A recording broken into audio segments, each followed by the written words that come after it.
I, 28, female, have been married to Greg, 30, male, for the past 3 years. Before that, we were together for another 3 years, so we've actually been together for almost 6 years now. We met each other through friends and hit it off instantly. And so far, we've had a good relationship, and I did not think that he had any reason to be unhappy with me. Things between us have only been weird for the past couple of months after he took a job out of the state earlier this year. We live in Alaska, but about 10 months back, he told me that he had been offered a really big project in Pennsylvania, and he chose to tell me about it a week before he was supposed to leave. He confessed to me that he had been offered the project and he had already signed all the paperwork and stuff to take up that job before even discussing things with me, and he had not brought it up until the last minute on purpose. The reason for that was because during our second year of being together, there was a certain period of time of around 3 months. We had to do long distance because his grandmother was really sick, and him and his family had flown down to London to visit her and be beside her during the last months of her life. And he had told me that he would be gone for 1 week. But that turned into 3 months, and it happened to be really difficult for both of us. So I was a bit skeptical about the long distance. But that was different because that had just been during the second year of us being together. But now we had been with each other for so long, and we were literally married. So I felt like he should have at least discussed things with me. It's not like I would have said that he shouldn't go. Because, of course, if it was a big business opportunity, he should have taken it up. And I never would have stopped him from doing something that he wants to do. The only thing that I thought that I deserved was a discussion at the very least. Anyway, I did not want to fight with him and make this a big deal before he was supposed to leave, so I did not tell him how disappointed and hurt I was at the time, and spent the last week before he left trying to come to terms with the fact that for the next 10 months, I would have to be completely on my own. And I know that as a grown woman, I should be fine with these things, but it was still a very daunting thought. I did not let any of that show, and I sent him off quite happily because I wanted him to feel good about his decision and not want him to worry about how I'd feel. After he was gone, it was hard for me to adjust because I hadn't even had any time to mentally prepare myself, which I would have had if he had told me about it earlier. But eventually, in a few weeks, I got into the groove of living by myself. We would get on phone calls almost daily for the first few months, but then something changed and he started giving me the cold shoulder. After around 3 months, he started acting very weird. Our calls were less frequent. He started leaving me on read for hours, and I just couldn't figure out what was going wrong. I kept trying to get him to talk to me, but he would just insist that he was busy and exhausted from work, and that was it. He did come to visit me around the 4th month, but even when he came back, I felt like in spite of him being with me, he was not really there with me. And he just came back for 2 days, and even during those 2 days, he was on his phone half the time, and I was very upset about that. I had thought that things would improve after his visit and we'd be able to do better after he came to see me, but that did not happen. And after 6 months of being apart, I finally decided to call him and confront him about his weird behavior. And I told him that I was feeling very sidelined. I thought that he would care about my feelings, but instead, we got into a really bad fight on the phone, and he told me that I was being too insecure and needy, and that apparently this was just how I had been behaving the last time, and was exactly the reason why he hadn't told me that we would have to go through a long distance relationship, because he knew that I would freak out and start getting needy again. That wasn't true, because the last time that we were doing the long distance thing, it was both of us who were suffering and not just me. His aunt used to live in England, so There was also a time difference that we had to deal with, and both of us were feeling weird at that point in time, the last time that this was happening. So it was very unfair of him to put it all on me. And after that, I decided that I was not going to put an effort into talking to him, and I was very hurt. But 2 weeks after that fight, he came to visit me again, and we were able to sort things out. I thought that things would finally start going back to normal, but after he went back, I received a huge shock when a friend of mine contacted me to tell me that she had caught him having an affair and even had photographic evidence. This friend of mine had been in Pennsylvania to visit her husband's family since he was from there, and they had been at a restaurant when she saw Greg cheating. Thankfully, he had not been able to notice her, and she had sneakily managed to capture some pictures of him, which were undeniable proof of him cheating. He was sitting in a booth with his girlfriend, getting cozy with her and snuggling in a very public place. I thought it was disgusting, not just because he was cheating, but it was just so weird to be doing things like that at a restaurant.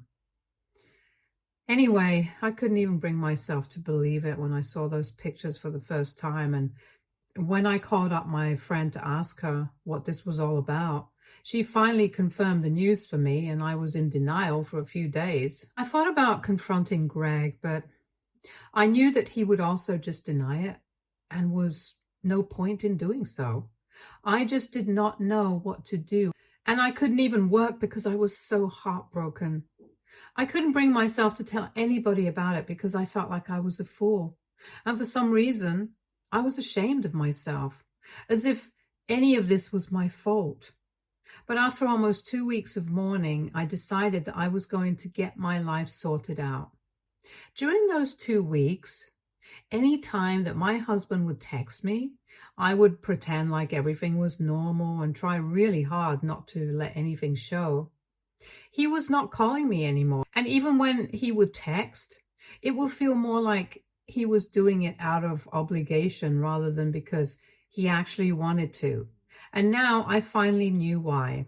To be honest, I was relieved that he did not call me during those 2 weeks, because if I had heard his voice, I might have broken down and confronted him. However, I did not do that, and I started getting my life in order because I knew that I was going to leave. I started separating my finances, and when he asked about it, I just made up some excuse about creating a new account in a different bank for better credit or something, and he bought it. Within a few days, I had even packed up all my things and had moved into a new apartment. But whenever my friends and family would ask if they could come over, I would meet them at my old house so nobody would get suspicious. For the past 6 months after I had found out about his affair, I had been trying really hard to make everything seem normal, and I did not let anybody realize that I knew what was going on with Greg. Even the friend who had told me about the affair in the first place, I had requested her to keep quiet about it because I didn't want this to reach other people, and she respected what I had asked her. I had something huge planned in mind, and last week I finally got to put it into action. Around 3 weeks ago, Greg finally told me that he had been able to wrap up the project and was coming back home. When I heard that, I was thrilled because now I could finally throw him a homecoming party that he would never be able to forget. So as soon as he told me that he was coming back home, I started planning everything, and I even told him that when he landed, I wanted him to come straight to the hotel that I had booked and not go home. He tried to argue with me and said that he would be too tired and stuff, but I told him that I was not going to take no for an answer, and basically just forced him to come directly to the hotel after his flight landed because I did not want to waste any time. I convinced him that this was going to be a big surprise for him, and eventually I got him to agree. Then I invited all his friends, family, and co-workers to the party that I was throwing in his honor. Most of them agreed to attend, and the ones that didn't, I convinced them to be present on FaceTime because I said that this was really important for me. I even invited a few of my own friends and family because I wanted them to know what was happening. Finally, last week, I had the party and it was a total success. The guests had already arrived by the time that his flight had landed, and we only had to wait for around 15 minutes for him to show up at the hotel, since I had picked one that was closest to the airport so we wouldn't waste any time. When he showed up, everybody was thrilled, and a lot of hugging and crying from his family and some of his friends. They were really happy and welcomed him warmly, and I was the last person to go up to him and hug him, and I even gave him a peck on the cheek. Then I moved on to the speech that I had been preparing for and talked about how long we had been married, how great our relationship had been, and how much we loved each other. And throughout all of it, he had a really sweet smile on his face, but he did not know what was about to come. Towards the end of my speech, I announced that even after all of this, after going through so much together and in spite of being together for so long, Greg had still found reasons to cheat on me. And that's when everybody went silent, because obviously they were all confused, including Greg, because I could tell from his face that he definitely had not seen this coming. After a few seconds of silence, I decided to do the big reveal and unfurl the banners, which were basically just humongous photos of him cheating, which had been printed on the banners all around the room. I even had some waiters bring in the massive cake that I ordered, which read, "Welcome home, cheater. Yes, I've known about this for the past 6 months," in frosting, and I thought it was pretty hilarious. Unfortunately, nobody shared my sense of humor, and once I was done with this, everyone was incredibly awkward, and that included my friends and family too. Greg was literally speechless. He had nothing to say, and when he finally did find the words, he said that I was sick in the head for planning something like this and executing it. He told me that I was deranged and that I needed serious psychiatric help because it was not normal for someone to act like they were okay for 6 months and then do something like this. Then he ran out of the party along with his parents and the rest of his family, who all kept glaring at me as they walked out. After that, pretty much everybody in the room started leaving, and nobody really even said goodbye. I didn't mind, because what I had set out to do, I had accomplished it. The only people who stayed were a couple of my friends and my family members, who then came over to me to comfort me, but I had already cried all the tears that I had to. I had nothing to say, so I just had that cake with them because I paid good money for it, and once we were done with dinner, all of us went back home. I obviously went back to my own apartment because my old house was not my home anymore. It's been 1 week since then, and I filed for divorce. I did that literally the morning after the party. I did not think that I would hear from Greg, and I knew that he would obviously not contest the divorce. But 2 days back, when he received the divorce papers, he decided to reach out to me, and he sent me an email saying that he was really disappointed with the way that I had chosen to deal with the situation, and said that if I had found out about his affair, and I should have had the decency to confront him about it instead of trying to do something so extreme and disturbing. He told me that he hasn't been able to sleep or eat because of the humiliation that he has faced, and nobody's speaking to him, not even his friends and family. And he's blaming me for all of this because I could have just kept things private instead of airing out our dirty laundry, but now I've gone ahead and ruined him. So AITA for throwing a homecoming party just to expose my cheating husband. Update 1. So before I begin, thank you so much for all the comments. I had no idea that people would actually be so appreciative of what I did. And that was really cool of you guys. Now that the party's over and everything that I had been planning for the past couple of months is done, the reality of the situation is kind of settling in. My marriage is actually over and I'm really getting a divorce. It's been 1 week since the party and I feel strange, but in a good way, to be honest. I think I've made my peace with the fact that my marriage is over. I did that really long back, and now it's just the legal formalities that are left to be dealt with. My friends and family have been really supportive of me, and I am very grateful for that. My parents have been checking in on me and calling almost every day, and my friends have been texting quite frequently just to make sure that I'm doing fine. And I appreciate that, but I don't understand why Greg is also trying to check on me. After he had sent that last message, I had blocked him everywhere. But now he has created a new account on social media just to text me, and I haven't blocked that one yet because I'm curious as to what's going to happen with that. He keeps texting me, asking me if I'm doing fine emotionally or not. He also keeps telling me that he's going to sign the divorce papers in a couple of days before that. And he wants to meet me in person and just has one last discussion with me for some closure because we have been married for quite a while and we've been together for even longer. So we owe this to each other. I don't know how to tell him that after what he did. I don't owe him jack. And anyway, he's been sending me these messages in hopes that maybe I will respond to him, but I've been holding out on that so far. Part of me really wants to meet him just for the sake of it, but I know that's probably not good for me.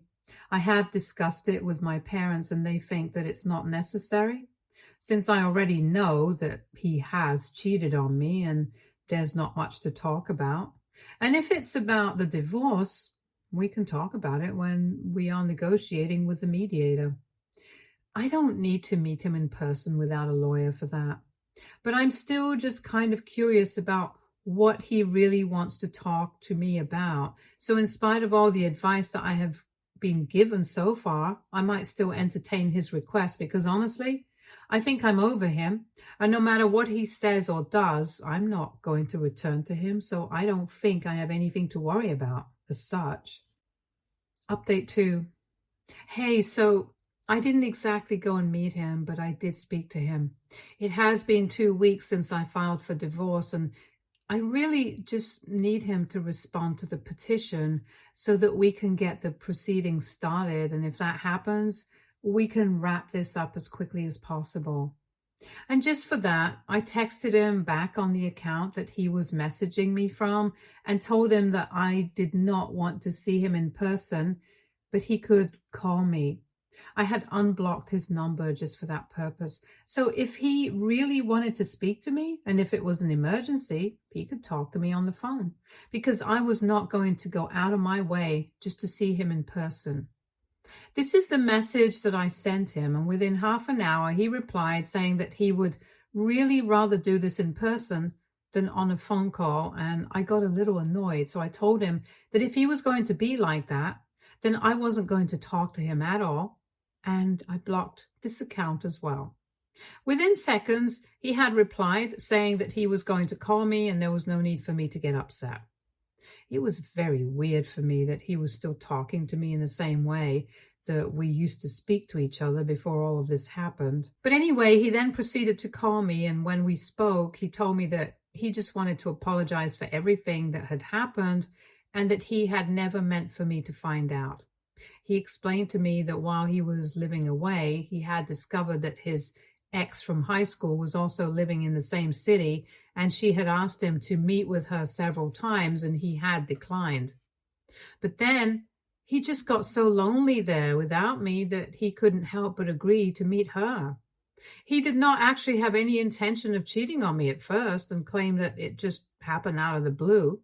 But once he had hooked up with her the first time, he couldn't bring himself to stop because he felt like it was necessary for him to be with somebody just to drive away the loneliness. He explained to me that he did not have any real feelings for the other girl and that it was just to cope with his loneliness, and that the person he really just missed a lot, even while he was with his ex, was me, nobody else. But then, after he started cheating on me, he started feeling guilty as well, and that's why he became very distant, and he knew that it was his mistake. But he just wanted me to know that he was still in love with me and he regretted everything that he had done. But if I would just think about this from his perspective and maybe try to forgive him, he would really appreciate that. While he was talking to me on the phone and telling me these things, I really just didn't know what to say to him. The sheer audacity to tell me that he was in love with me and he missed me, even when he was cheating on me, was astounding. I couldn't imagine somebody saying these things and thinking that they were completely sensible and logical things. I was speechless, to be honest, so there was complete silence on my end while he was talking. I was feeling angry, obviously, but I was also feeling amused that he thought that this was going to work and that I was going to cancel the divorce and move back in with him. So I let him talk for a while, and then when he finally went silent, I just said one word, okay. And then I hung up on him abruptly without even giving him a chance to process what I just said. I think it was the perfect response for him because that's really how I felt about whatever he had said. He had said whatever he wanted to tell me, and I was okay with it. Fair enough, right? He had just confessed that he was still in love with me.